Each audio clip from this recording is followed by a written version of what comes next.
रोज हो जाते हैं ये किसी ना किसी पे फिदा। नमस्कार दोस्तों डिम्पल सिंह अपना चाल कभी चिन्हाती रहती है। फिर से आज अपना चाल चिन्हा दी है। देखिए अभी खेसारी भैया के साथ में एक वीडियो शेयर करी है। हालांकि ये वीडियो मुझे लग रहा है कल ही रात का है, लेकिन अभी अभी शेयर करी है इस वीडियो को डिम्पल सिंह। और इस वीडियो को डिम्पल सिंह बनाई है किसी हिंदी गाने पर, ठीक है।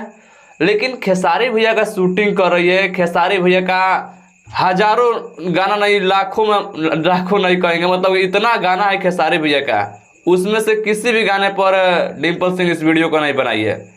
का ये ट्रेंडिंग में चल रहा है गाना का, जो इस गाने पर डिम्पल सिंह खेसारी भैया के साथ में रील बनाई है।